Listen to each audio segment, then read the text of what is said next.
Most of what we call politics really revolves around the question of what you need to do to make a country richer. Rather than ask this of any specific country, let's imagine designing a country from scratch. How could you make it as rich as possible? Suppose the brief was to design rich land, an ideal wealth-creating society. What would be the chief characteristics you'd need to build into this society?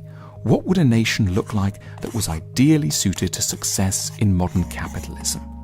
Traditional economics guides us to 8 core requirements for rich land: military security and law and order, lack of corruption in institutions, low amounts of red tape around employment legislation and taxation, a technically well-educated, mobile, flexible labour force, a high-grade infrastructure and good telecommunications, fair, transparent and competitive markets, reliably enforceable contracts, and low corporation tax, probably between 10 and 15%.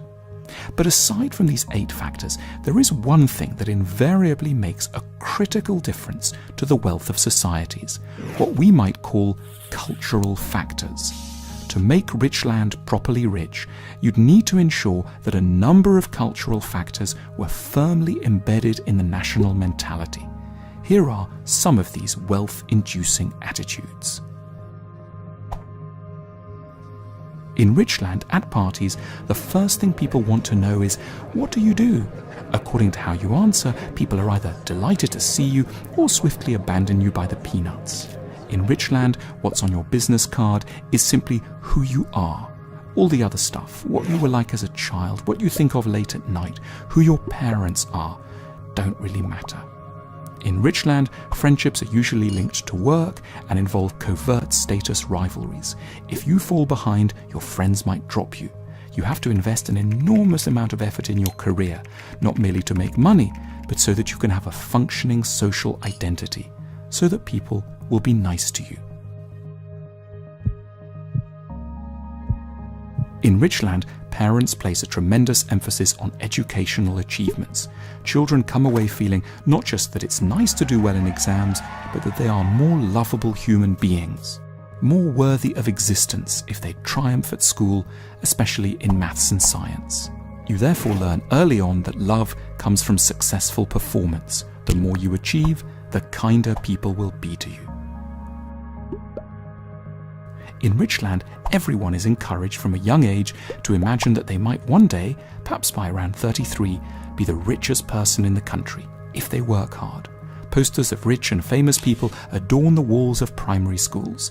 The national anthem is called "I Can Do It," an ecstatic rendition of human possibility. This keeps the workforce highly motivated.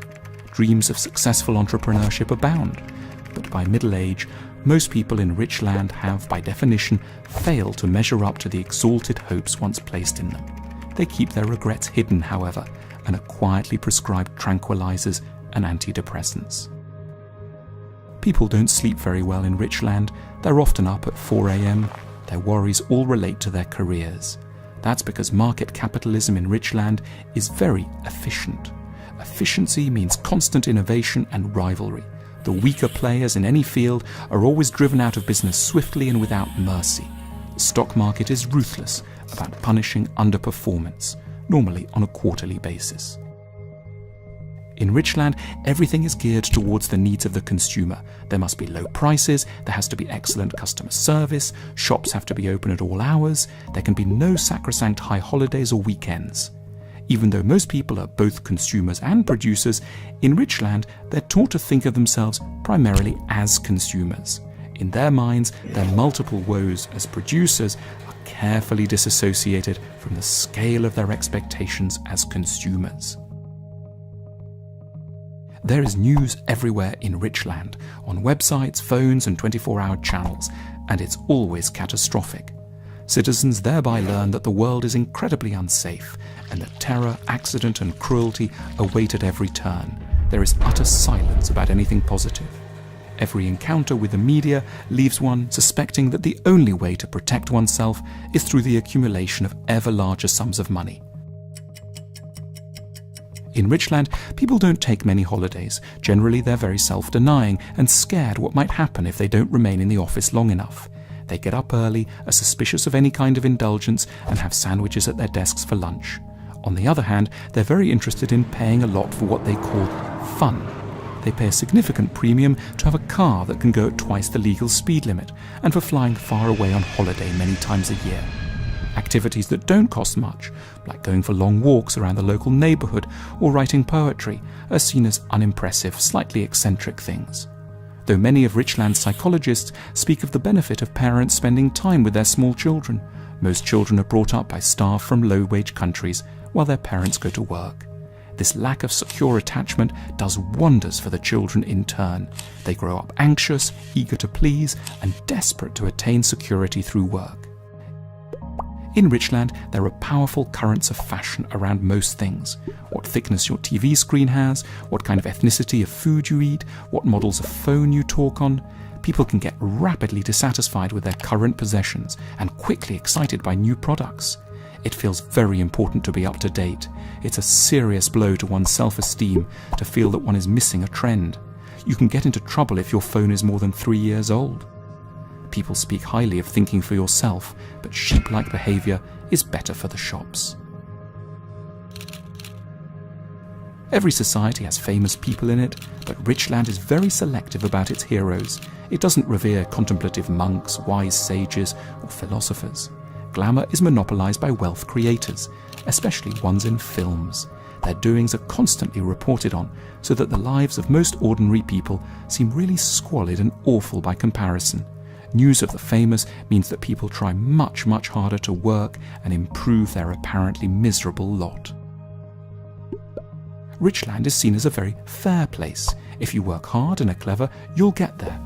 There's no nepotism or insider trading. The playing field is level. That's a lovely philosophy for the winners, but more punitive for those who get left behind. They are termed losers and are judged personally responsible for their own shortcomings. It's a culture that's very hostile to the idea of luck. You're the author of your own fate. If things go wrong, don't blame anyone else. There's a very high suicide rate in Richland. In Richland, there's no religion that energetically promotes spiritual goods and sees kindness or wisdom as superior to wealth or power. In general, people are secular and mock the religious. But insofar as some people do believe, the God they believe in is remarkably materialistic. It's a chap in the sky who believes in rewarding those who are good with dollops of money. Richland has very bad weather. It combines the worst of England and the Netherlands. Brief, mild, unreliable summers with only around 7 cloudless days in it and with a temperature rarely getting into the 20s. Then come long, endless, dark winters with gusty, icy winds and low, heavy cloud. As a result, the natural world delivers a constant reminder that delight is never freely and bountifully provided by nature. Good things don't grow on trees. Only unremitting human industry can provide salvation. The citizens of Richland can certainly be envied for their wealth. Their shopping malls are extraordinary and their restaurants truly superlative. But they do also have to be a little pitied for some of their 4 a.m. anxieties, for their relentless doubts about their careers, and for the worry that no one can really like them outside of what they've managed to achieve this quarter.